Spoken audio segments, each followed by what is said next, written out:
तो चुनाव की घोषणा हो गई है। बीजेपी के रणबांकुरों की घोषणा बीजेपी ने कर दी है। एक बार पहले उन्होंने सीट शेयरिंग को फाइनल किया। हमने दिखाया भी आपको कि एनडीए पूरी तरीके से फिक्स है। आईएनडीआईए में अभी जिच और जिच अभी तक बरकरार है।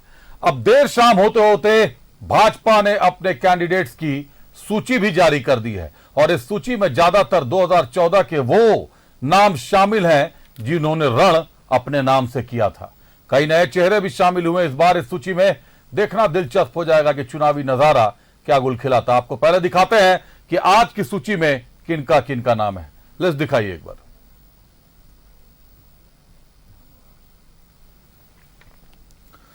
रांची से सिंह, हटिया नवीन जायसवाल, कांके जीतू चरण राम, मांडर सनी टोप्पो, सिसई डॉक्टर अनूर उरांव, गुमला सुदर्शन भगत,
तमाम सूची हमने आपको दिखाई जो लिस्ट में नाम शामिल है।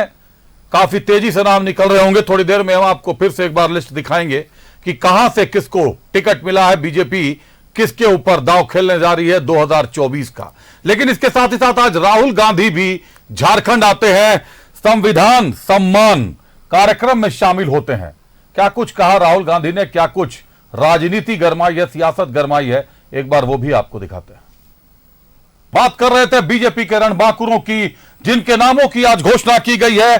पूरी सूची आपको एक बार फिर से दिखाते हैं। एक बार फिर से देखिए, समझिए कि किस पर कहां से दांव लगा है।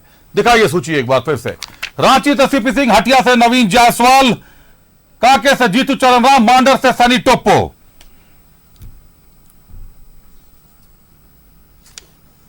सिसई डॉक्टर अरुण उरांव, गुमला सुदर्शन भगत, बिशुनपुर समीर उरांव, सिमडेगा श्रद्धानंद बेसरा,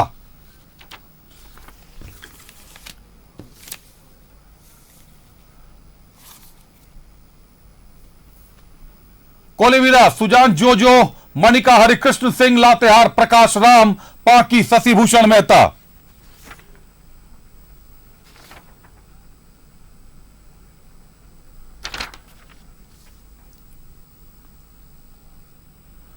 डाल्टनगंज से आलोक कुमार चौरसिया, विश्रामपुर से रामचंद्र चंद्रवंशी, छतरपुर से पुष्पा देवी भुइयां, हुसैनाबाद से कमलेश कुमार सिंह। कमलेश कुमार सिंह अभी एनसीपी छोड़कर भाजपा में शामिल हुए हैं। गढ़वा से सत्येंद्रनाथ तिवारी, भवनाथपुर से भानु प्रताप शाही, सरायकेला से चंपाई सोरेन और चाईबासा से गीता बलमुचू। हजारीबाग से प्रदीप प्रसाद, बाघमारा से शत्रुघ्न महतो, बोरियो से लोबिन हेम्ब्रम, धनबाद से बाबूलाल मरांडी। राजमहल अनंत ओझा, झरिया रागिनी सिंह, नाला माधव चंद्र महतो, शिकारी पाड़ा से पारितोष सोरेन।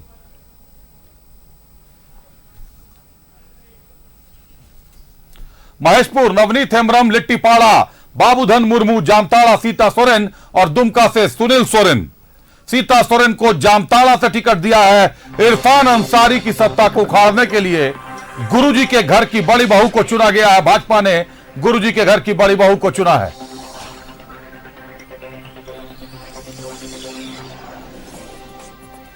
जामा सुरेश मुर्मू, जरमुंडी देवेंद्र कुंवर, मधुपुर गंगा नारायण सिंह और सारठ रणधीर कुमार सिंह।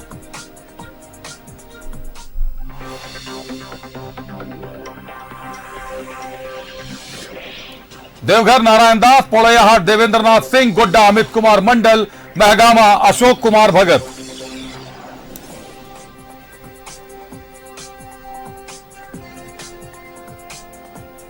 कोडरमा नीरा यादव, बरकट्ठा अमित कुमार यादव, बड़का गांव रोशनलाल चौधरी और बरही मनोज यादव। रोशनलाल चौधरी भाजपा में चंद्र प्रकाश चौधरी के भाई हैं। रोशनलाल चौधरी भाजपा का दामन थाम लिया है।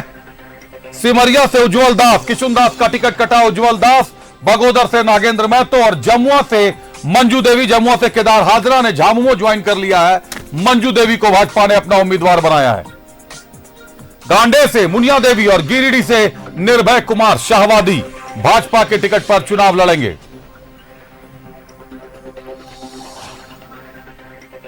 बेरमो रविंद्र पांडे, बोकारो बिरंची नारायण, चंदन क्यारी, अमर कुमार बावरी और सिंदरी तारा देवी को टिकट दिया गया है।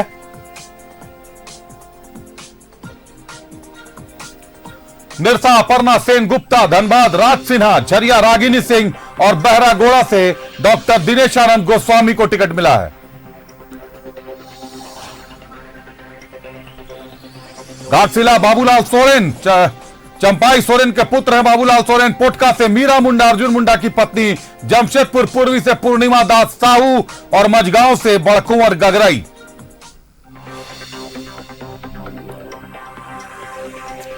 जगन्नाथपुर गीता कोड़ा, चक्रधरपुर सतीभूषण सामंत, खरसावा सोनाराम बोदरा।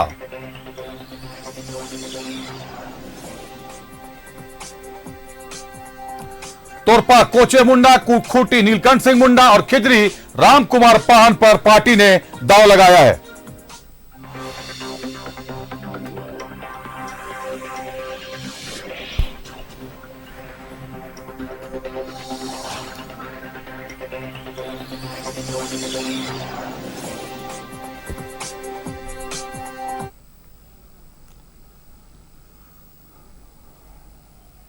तो बीजेपी ने अपना टिकट घोषित कर दिया है। टिकट में कई पुराने चेहरे, पुराने नाम आपको नजर आ रहे होंगे।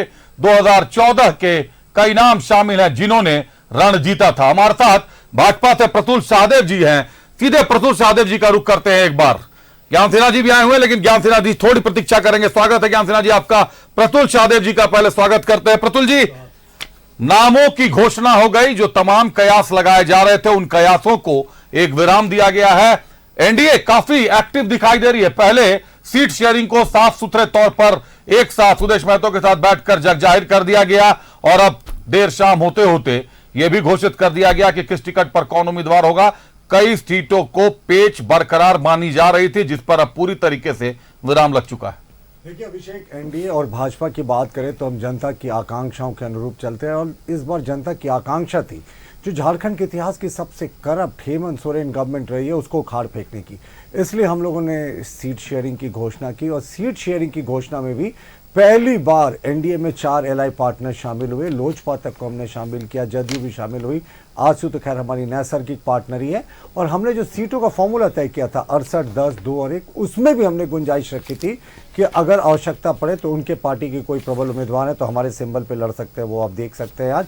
इसके अतिरिक्त अभी भी हमने गुंजाइश रखी है कि एक आध सीटों पर कहीं एडजस्टमेंट की आवश्यकता हो, क्योंकि हमारा लक्ष्य बड़ा है, हेमंत सोरेन सरकार को सत्ता से बेदखल करने का। और जब ये लक्ष्य होता है, क्योंकि सरकार ने, कहते हैं ना, इसके बारे में प्रचलित है, कोई ऐसा सगा नहीं जिसे हेमंत सरकार ने ठगा नहीं। और अगर आप हमारे सीटों की सूची देखें तो हमने सामाजिक संरचना का बहुत अच्छे से ख्याल रखा। मुझे लगता है एक बरहेट का हम लोगों ने अभी तक अनाउंसमेंट नहीं किया। मुख्यमंत्री जी के खिलाफ बहुत चौंकाने वाला प्रत्याशी होगा, मुख्यमंत्री जी शायद अपनी ही सीट पर सीमित हो जाए। और दूसरा, अभी टुंडी की भी हमने अनाउंसमेंट नहीं की। बाकी हमारे कोटे की जो 68 में से 66 सीटें थी उसकी हमने अनाउंसमेंट कर दी।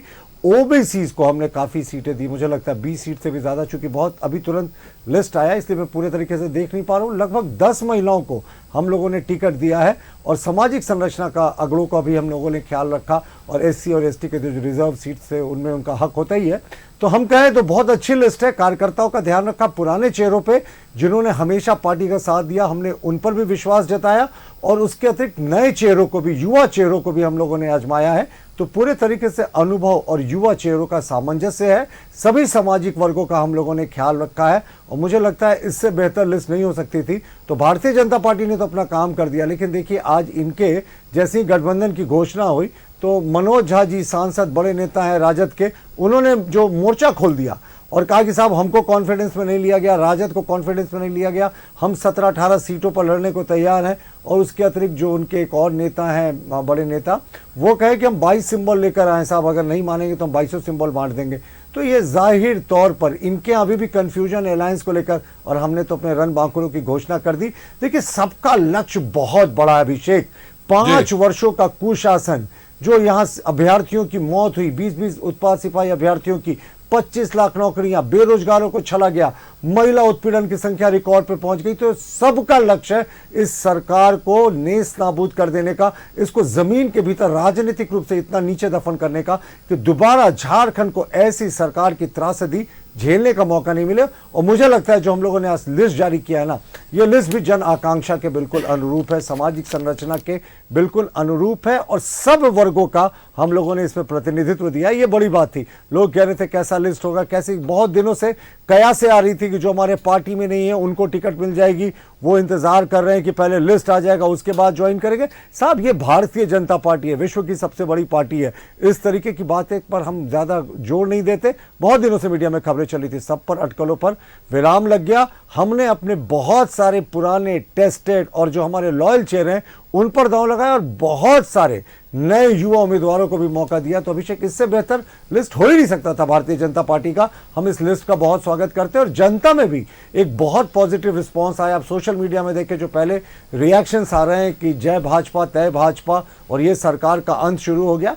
तो इस बार हम लोगों ने बहुत सोच समझ के, थोड़ा समय जरूर लिया, लेकिन इनकी तुलना में तो अभी भी हम बहुत आगे। इन्होंने तो गठबंधन का जो खाका खींचा वही अभी राजद को मंजूर नहीं और कम्युनिस्ट पार्टियों का जो है वो रुख भी सामने नहीं आया। हाँ, इन्होंने जो 70 का फॉर्मूला खींचा वो कुछ मीडिया में सुर्खियों में चल रहा था कि 41 पर झारखंड मुक्ति मोर्चा लड़ेगा और 29 पर कांग्रेस, यानी कांग्रेस के पिछले बार से भी इन्होंने सीटें घटा दी और कहा कांग्रेस ज्यादा सीटों की आस में थी। चलिए अपने गठबंधन की बात करते हैं। हमें पूरी उम्मीद है आज से भी बहुत जल्दी अपने उम्मीदवारों की घोषणा करेगा। लोजपा के साथ भी आज हमारा संयुक्त प्रेस कॉन्फ्रेंस हुआ।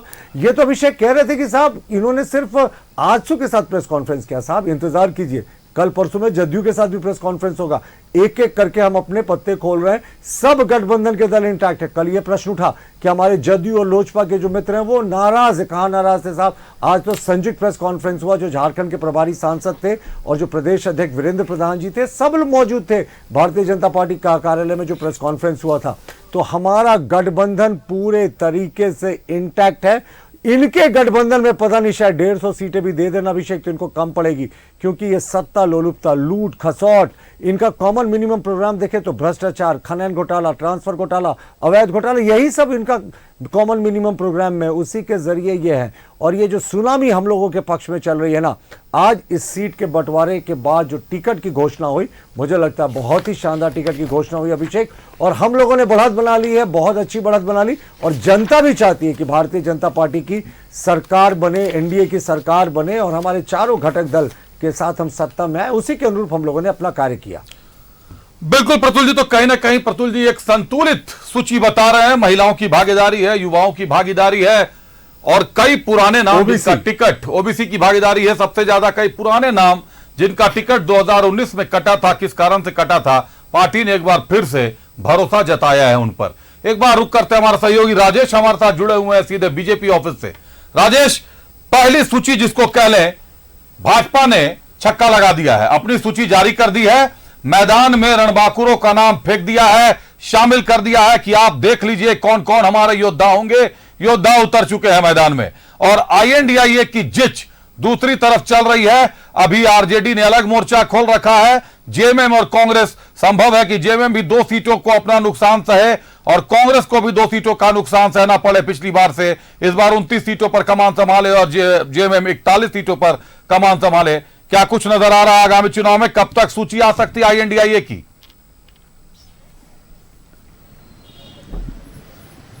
देखिए, आज आपने देखा कि राहुल गांधी से भी मुलाकात हुई, ठीक है, उनके साथ तो सीट शेयरिंग की बात नहीं होती, लेकिन गुलाम अहमद मीर थे, वो उनसे बात हुई। फिर जो घोषणा की गई कि हम लोग इतने सीटों पर लड़ेंगे, 11 सीटें छोड़ दिया गया आरजेडी और वाम दलों के लिए, तो उनकी भी अब सूची जारी होगी। वैसे राजद ने जो रिएक्शन व्यक्त किया है उससे तो स्पष्ट लगता है कि राजद कहीं न कहीं प्रेशर पॉलिटिक्स भी कर रहा होगा, क्योंकि देखिए राजद का क्या जनाधार है ये हम सभी जानते हैं, झारखंड मुक्ति मोर्चा के नेता भी जानते हैं, कांग्रेस के नेता भी जानते हैं। बावजूद इसके एक हक बनता है, चूंकि सरकार में साझेदार हैं, एक विधायक हैं जो मंत्री हैं, और यहाँ पर उनका जितना जनाधार उस हिसाब से सीट आपस में, यानी जो लेफ्ट पार्टीज है और इसके अलावा जो आरजेडी के लोग हैं उनके बीच बटेगा। अभी और भी बैठकें हो सकती है, धीरे धीरे एक नाम अब सूची जारी होगी, प्रत्याशियों के नाम जारी होंगे। कई जगहों पर के तो आप जानते हैं कि कौन प्रत्याशी होंगे स्पष्ट है, क्योंकि जो सीटिंग है अधिकांशतः वो लोग रहेंगे। जो संकेत मिल रहे हैं झारखंड मुक्ति मोर्चा के जो सीटिंग जो विधायक हैं उनमें से अधिकांश लोगों की पुनरावृत्ति होगी और कुछ नए चेहरे आए, जैसे आपने देखा होगा केदार हाजरा की एंट्री हो सकती है, उन्हें टिकट मिल सकता है। उसी तरह से कांग्रेस में भी 1-2 नाम कट सकते हैं और कुछ नए चेहरे लाए जा सकते हैं। युवा चेहरे की संभावना ज़्यादा है कि वहाँ पर उन्हें प्रत्याशी बनाया जाए। तो खैर उसके लिए इंतजार करना पड़ेगा। लेकिन हम अगर बात करें कि चुनावी तैयारी में बीजेपी जो है आज भी आगे रही है, क्योंकि प्रत्याशियों के नाम की घोषणा अचानक कर दी गई। देखिए, प्रबंधन इसे कहते हैं। एक राष्ट्रीय पार्टी जो विश्व की सबसे बड़ी पार्टी है वो ऐसे नहीं है। आप देखिए, कुछ मिनट पूर्व रोशन लाल चौधरी जो आजसू से छोड़कर बीजेपी में आते हैं और एक कंफर्म टिकट लेकर आते हैं। देखिए, ट्रेन पर सफर करते हैं तो आपने देखा होगा कि कंफर्म टिकट होता है, आरएसी होता है, वेटिंग होता है, लेकिन वो कंफर्म टिकट लेकर ही बीजेपी में घुसे और मंच से हेमंता बिस्वा शर्मा ने साफ तौर पर कह दिया कि बड़का गांव में ये जब बीजेपी के प्रत्याशी के तौर पर जाएंगे तो ये कमल खिलाएंगे।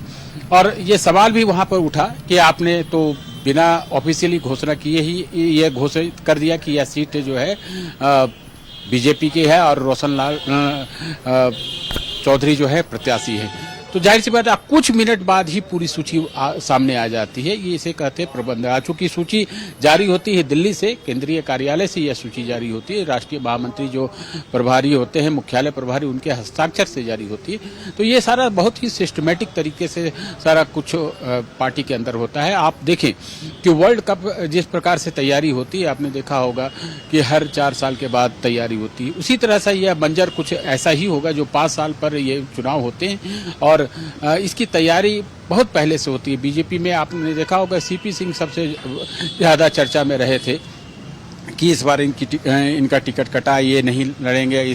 और रांची और हटिया 2 ऐसे विधानसभा क्षेत्र थे जहां पर सबसे अधिक टिकट के दावेदार थे। एक से एक चेहरे यहाँ पर, पुराने चेहरे, नए चेहरे, सभी लोग थे।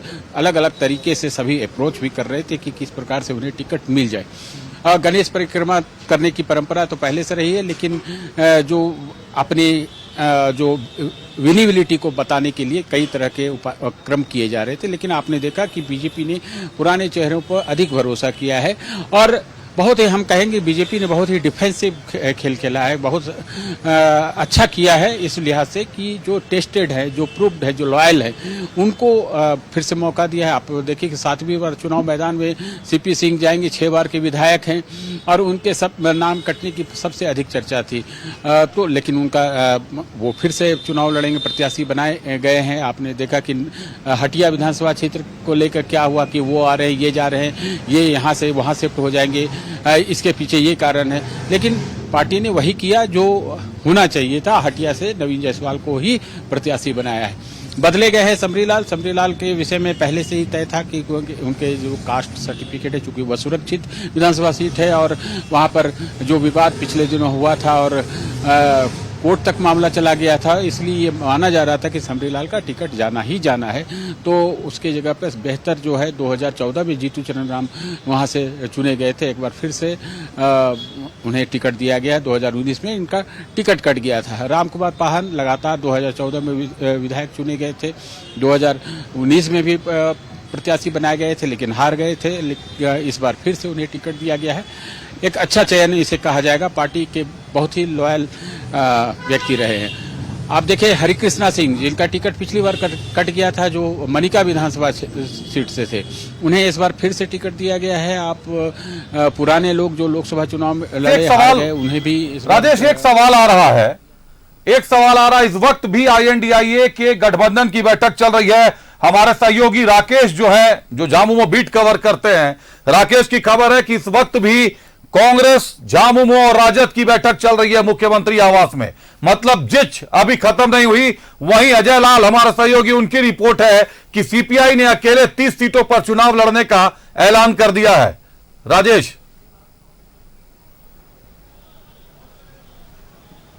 हाँ देखिए, जब बात नहीं बनेगी गठबंधन दलों में तो ऐसा कोई हार्ड एंड फास्ट कोई फेविकोल का यहाँ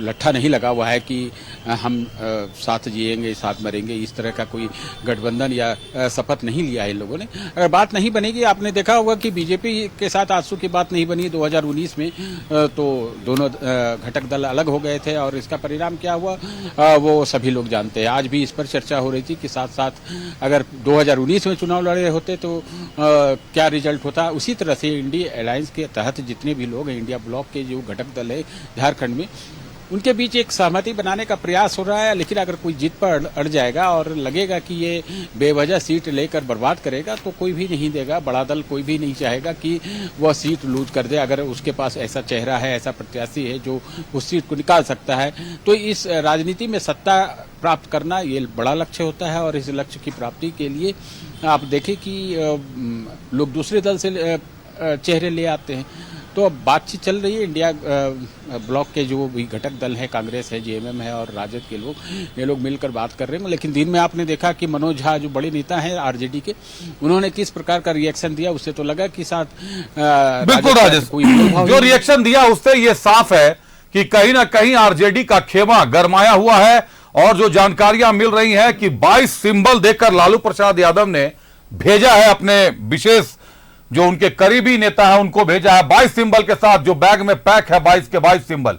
अब आज कितने सीटों पर सहमति बनती है? 18 से कम सीटों पर RJD मानने को तैयार नहीं और 70 सीटें घोषित हो चुकी हैं कि कांग्रेस और झामुमो के पास रहेंगी।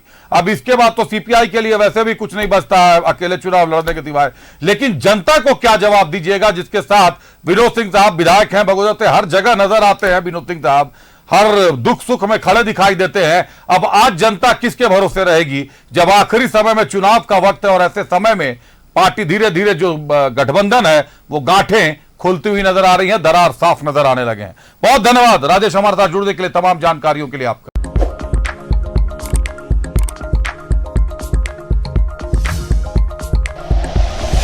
Like and share videos, subscribe करें हमारा चैनल और प्रेस करें बेल आइकॉन। News 11 भारत, सच है तो दिखेगा।